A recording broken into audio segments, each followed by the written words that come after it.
Good morning. आज हम लोग व्याकरण का अध्ययन करेंगे और उसमें भी फर्स्ट चैप्टर भाषा और व्याकरण। इस चैप्टर में मेनली दो बातों की जानकारी दी गई है। पहली जानकारी भाषा की देंगे, उसके बाद व्याकरण। तो आइए भाषा पर पहले चर्चा करते हैं। भाषा क्या है भाई? विचारों के अभिव्यक्ति का सशक्त माध्यम भाषा है। यानी भाषा वह साधन है जिसके द्वारा हम अपने विचारों को व्यक्त करते हैं, विचारों को दूसरों के सामने प्रकट करते हैं। विचार मतलब क्या? मन की बात। तो ये भी कह सकते हैं कि भाषा वह साधन है जिसके द्वारा हम अपने मन की बातों को दूसरों के समक्ष प्रस्तुत करते हैं तथा उनके भावों व विचारों को समझ लेते हैं। अब अपने मन के भावों को और विचारों को दूसरों के सामने प्रस्तुत करते हैं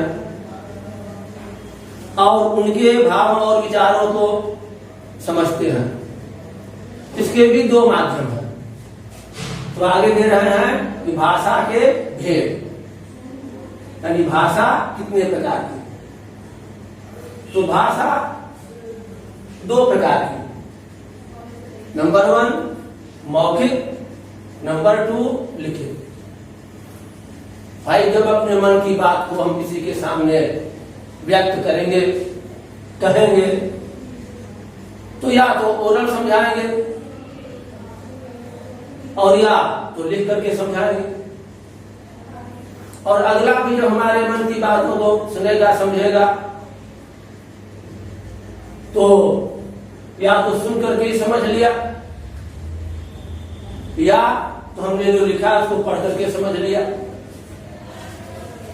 तो मौखिक भाषा की परिभाषा हम करते हैं जो भाषा मुंह से बोली जाती है और कानों से सुनी जाती है, उसे हम मौखिक भाषा कहते हैं।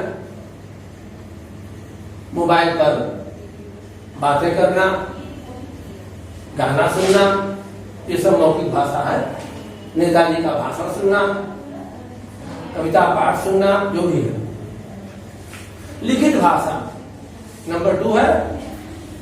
भाषा के भेद में लिखित भाषा, जब हम अपने विचारों को लिख करके प्रकट करते हैं और अगला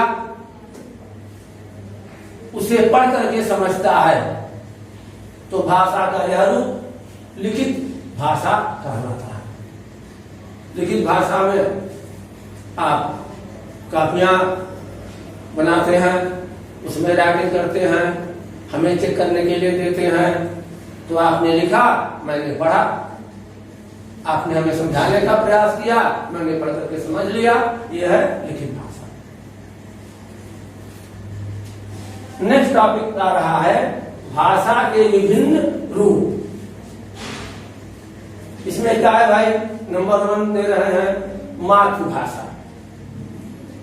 अब प्रश्न उठता है मातृभाषा किसे कहते हैं? देखिए, मातृ मीन्स माँ, मम्मी। तो सबसे पहले बच्चे से बोलचाल मम्मी का ही प्रारंभ होता है। उसके बाद परिवार के अन्य सदस्य। तो मातृभाषा की परिभाषा में ये हम कह देते हैं कि जिस भाषा को बालक अपने परिवार से सीखता है उसे हम मातृभाषा कहते हैं। हम हिंदी भाषी क्षेत्र के हैं, तो बच्चा शुरू से ही हिंदी के शब्दों की जानकारी लेता है। कोई अंग्रेज है तो वहां पर वो इंग्लिश भाषा सीखेगा। तो परिवार में मां भी आ जाएगी, तो परिवार द्वारा सीखी गई भाषा को ही मातृभाषा कहते हैं। नेक्स्ट, राष्ट्रभाषा। राष्ट्र, पूरे राष्ट्र की भाषा, जिस भाषा को देश के या कहीं राष्ट्र के अधिकांश नागरिक प्रयोग करते हैं, उसे हम राष्ट्रभाषा कहते हैं। अधिकांश नागरिक उसको बोलेंगे, लिखेंगे, समझेंगे, उस भाषा को राष्ट्रभाषा कहा जाता है। जैसे भारत में हिंदी हमारी राष्ट्रभाषा है।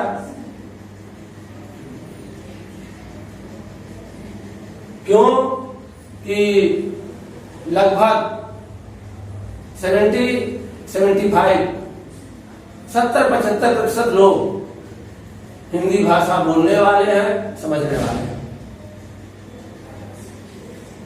इसीलिए 14 सितंबर 1949 को हिंदी को राष्ट्रभाषा का दर्जा दे दिया गया। नेक्स्ट, राजभाषा। राजभाषा क्या है भाई? सरकारी कामकाज की भाषा को राजभाषा कहते हैं।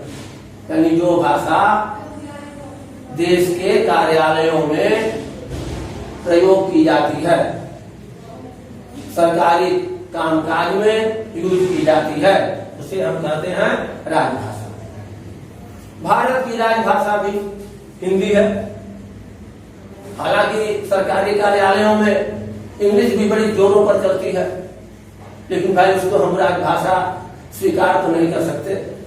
यही मान्यता दी गई है कि सरकारी कार्यालयों में सरकार के कामकाज, सरकार के समस्त कामकाज हिंदी भाषा में किए जाए। तो सरकारी कार्यालयों में या राजकाज के कार्यों में प्रयोग की जाने वाली भाषा को राजभाषा कहते हैं। क्लियर? आगे बढ़ते हैं। प्रादेशिक भाषा, ये सब भाषा के रूप है। प्रादेशिक भाषा जैसे उत्तर प्रदेश है, मध्य प्रदेश है, बिहार है, तो किसी प्रदेश में बोली जाने वाली भाषा को प्रादेशिक भाषा कहते हैं। अगल बगल भी कुछ भाषा का छिटकाव हो सकता है, लेकिन मेनली जिस प्रदेश में वह भाषा यूज की जाती है उसे हम प्रादेशिक भाषा कहते हैं। हम लोग कहीं बाहर जाते हैं तो लोग बातचीत से पूछ बैठते हैं, यूपी के हैं, बिहार के, बिहारी हैं, तो समझ जाते हैं लोग कि कहाँ के ये भैया है और बाबू है। तो प्रादेशिक भाषा, प्रदेश में बोली जाने वाली भाषा को प्रादेशिक भाषा कहते हैं। नेक्स्ट, अंतरराष्ट्रीय भाषा। जिस भाषा को विश्व के अधिकांश देश समझते हैं, विश्व के अधिकांश देशों द्वारा प्रयोग की जाने वाली भाषा को अंतरराष्ट्रीय भाषा कहते हैं। यानी विश्व के अधिकांश देशों के निवासी जिस भाषा को बोलते, समझते, लिखते हैं, उसको हम कहेंगे अंतरराष्ट्रीय भाषा। वर्तमान समय में अंतरराष्ट्रीय भाषा कौन सी है? इंग्लिश, अंग्रेजी, अंग्रेजों की भाषा, अंग्रेजी अंतरराष्ट्रीय भाषा है। वैसे हिंदी भाषा भी हमारी पूरे विश्व में दूसरे नंबर पर है। ये भी वैसे हम लोग के द्वारा यूज की जाती है। नेक्स्ट टॉपिक है मानक भाषा, स्टैंडर्ड लैंग्वेज। भाई मानक भाषा क्या है? हिंदी के विद्वानों द्वारा, जो लब्ध प्रतिष्ठित विद्वान हैं, उनके द्वारा भाषा के कुछ रूप निश्चित कर दिए जाते हैं। जिसे कि हम मानक भाषा कहते हैं। फॉर एग्जाम्पल,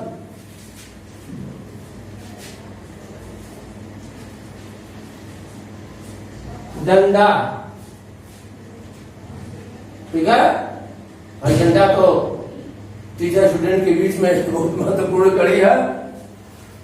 तो इसको विद्वानों ने अब अस्वीकार कर दिया, इसको ऐसे नहीं राइटिंग करना है। ये दे दिया कि वर्णों के पंचमाक्षर, वर्णों के पांचवें अक्षर आधे रूप में यूज न किए जाए, उनकी जगह पर अनुस्वार लगा दीजिए, ये सही है। अगर आप कोई पुराना रूप लिखेंगे तो मैं आपसे अधिक नंबर पा जाऊंगा, अगर आप मेरे कंपटीटर है तो। ऐसे ही तमाम शब्द है, बुक में दिया है, देखिएगा। तो मानक भाषा यही है कि ख्याति प्राप्त विद्वानों द्वारा या हिंदी के ज्ञाताओं द्वारा निश्चित की गई भाषा का रूप, निश्चित किया गया भाषा का रूप ही मानक भाषा कहलाता है। अब नेक्स्ट टॉपिक है भाषा के अंग। भाई भाषा के अंग क्या होंगे? कई अंगों के मिलने से हमारा शरीर बन गया, तो भाषा के भी अंग है। पहला अंग क्या है भाई? ध्वनि। सबसे पहले आप बोलना ही शुरू करते हैं, ध्वनि। जब बोलना शुरू कर देते हैं उसके बाद है वर्ण, यानी ध्वनि के लिखित रूप को ही वर्ण कहते हैं या अक्षर कहते हैं। वर्णों के मिलने से शब्दों का निर्माण होता है और शब्दों के मिलने से वाक्यों का निर्माण होता है। ठीक, अब सबके बाद में क्या भाई इंपॉर्टेंट है? लिपि। इनको लिखने का ढंग। तो लिपि किसे कहते हैं? किसी भी भाषा को लिखने के ढंग को लिपि कहते हैं। लिपि क्या है? लिपि का अर्थ लिखना। लिखना से हम लोग ये भी कहते हैं लिपिबद्ध करना। तो भाषा लिखने के ढंग को, भाषा के लिखने की रीति को लिपि कहते हैं। नेक्स्ट टॉपिक है बोली। फिर किसी क्षेत्र विशेष में बोली जाने वाली भाषा को बोली कहते हैं। किसी क्षेत्र विशेष में बोली जाने वाली भाषा को ही बोली कहते हैं। हालांकि भाषा बहुत कोई शब्द नहीं है। क्षेत्र विशेष में क्षेत्र विशेष के लोगों द्वारा ही अपनाई जाने वाली विचार संप्रेषण के माध्यम को बोली कहते हैं। अब बोली की विशेषता क्या है कि यह रिटन नहीं होता, बोली लिखित नहीं होती, केवल ओरल होती है। बस मुंह जबानी चलेगी। दूसरी बात, बोली में मुहावरे, लोकोक्तियां, इस सब की खूब आदि आदि सब की प्रमुखता रहेगी। एक एक एग्जाम्पल लोग पेश करते हैं अपनी अपनी बोलियों का। जाओ गढ़े में मुंह धोआओ, ये बोली है। हाँ भाई, अर्थ निकलता है कि शर्मिंदा हो। बोली में क्योंकि ये रिटन नहीं है तो इसमें साहित्य की रचना भी नहीं होती, लिटरेचर नहीं होता। और जब साहित्य की रचना नहीं होती तो इनका व्याकरण भी नहीं होता। एक और भाषा से डिफर होते हैं बोली, कि बोली का क्षेत्र सीमित होता है और भाषा का क्षेत्र व्यापक होता है। किंतु एक बात ध्यान दीजिए, जब किसी बोली में साहित्य रचना हो जाती है तो वह बोली न रह करके उपभाषा कही जाती है। ठीक है, जब बोली में साहित्य रचना हो गई, भले व्याकरण वगैरह नहीं बना, साहित्य रचना हो गई, तो वह बोली अब उपभाषा कही जाएगी। जैसे ब्रज भाषा है, अवधी भाषा है, सूरदास तुलसीदास ये लोग यूज किए, तो ये भाषा नहीं है, उपभाषा है। भाई ये क्षेत्र विशेष की बोली है, उसमें साहित्य रचना हो गई और उनको उपभाषा कहेंगे, तो उसको भाषा भी लोग मान लेते हैं भाषा है, लेकिन उपभाषा का दर्जा दे दिया जाता है जब बोली का थोड़ा सा प्रसार हो जाता है। तो क्षेत्र विशेष में बोली जाने वाली भाषा को ही बोली कहते हैं। नेक्स्ट टॉपिक है साहित्य। भाई साहित्य क्या है? लिटरेचर। साहित्य की परिभाषा हम लोग कहते हैं कि ज्ञान राशि के संचित कोश को ही साहित्य कहते हैं। साहित्य क्या है भाई? ज्ञान को इकट्ठा किया गया।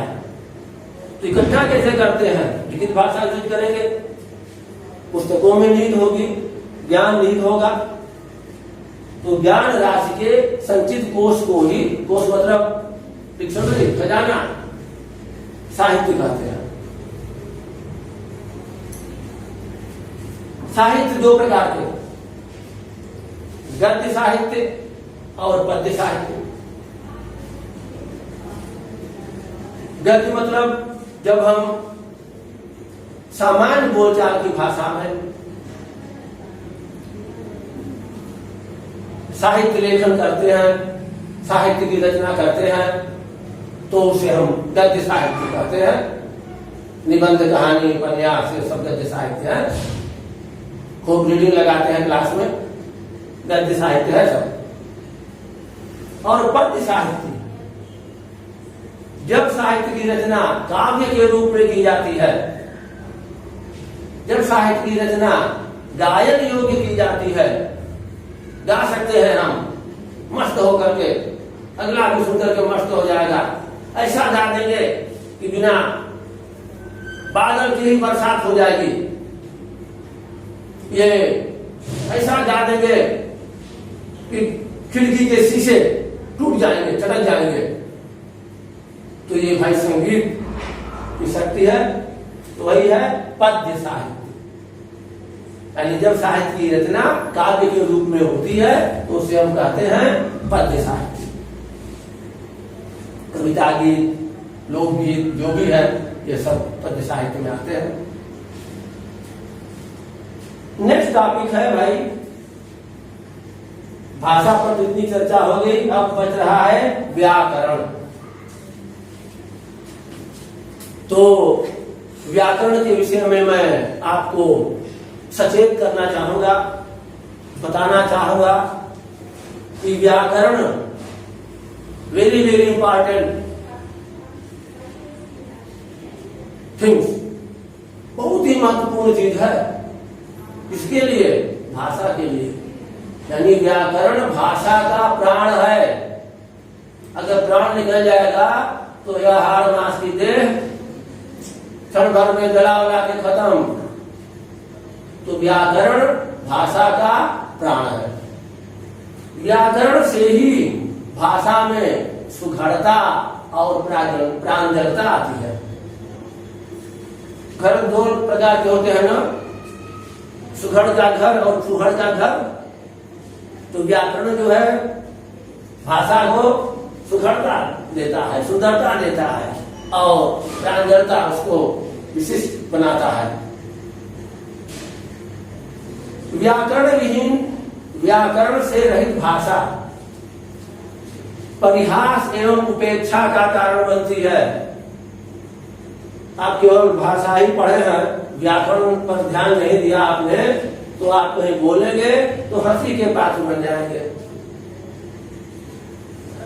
अगला आपकी बात को सुनकर के, बातों को सुनकर के समझ जाएगा आप कितने पानी में हैं। भले आपका नाम ज्ञानचंद्र है, लेकिन आप तो मूर्खानंद है, समझ जाएगा। इसलिए व्याकरण का ज्ञान परम आवश्यक। व्याकरण विहीन भाषा परिहास एवं उपेक्षा का कारण बनाती है। इसलिए व्याकरण पर ध्यान देना परम आवश्यक। व्याकरण की परिभाषा क्या करेंगे भाई? संक्षेप में भाषा के नियमों को, भाषा को शुद्ध बनाए रखने के नियमों को ही व्याकरण कहते हैं। यानी व्याकरण वह शास्त्र है, वह विद्या है जिसके द्वारा हम किसी भी भाषा को शुद्ध रूप में बोलते हैं, शुद्ध रूप में लिखते हैं और शुद्ध रूप में समझते भी हैं। उसे ही कहते हैं व्याकरण। व्याकरण के 3 अंग, व्याकरण में मेनली 3 पर ही विचार किया जाएगा। इन्हीं का प्रसार विस्तार होते जाता है। नंबर 1 वर्ण, वर्ण के ऊपर विचार किया जाता है। नंबर 2 शब्द, शब्द के ऊपर विचार किया जाता है। और नंबर 3 वाक्य, वाक्य के ऊपर विचार किया जाता है। तो वाक्य शब्द को लेकर एक बात याद आ रही है कि भाषा की सबसे छोटी इकाई क्या है भाई? ध्वनि। ठीक है, ध्वनि का लिखित रूप क्या है? वर्ण। और सबसे बड़ी इकाई क्या है? वाक्य। सबसे छोटी इकाई ध्वनि और सबसे बड़ी इकाई वाक्य। ध्वनियों को लिख दिया वर्ण, वर्ण भी कर सकते हैं ध्वनि की जगह। वर्ण, वर्णों से बना शब्द और शब्दों से बने वाक्य। और वाक्य में जितना ही हम सशक्त बनाएंगे, सशक्त शब्दों को रख करके वाक्य रचना करेंगे, उतनी ही उत्कृष्ट हमारी भाषा होगी। तो ये रहा आपका फर्स्ट चैप्टर, भाषा और व्याकरण। ऐसा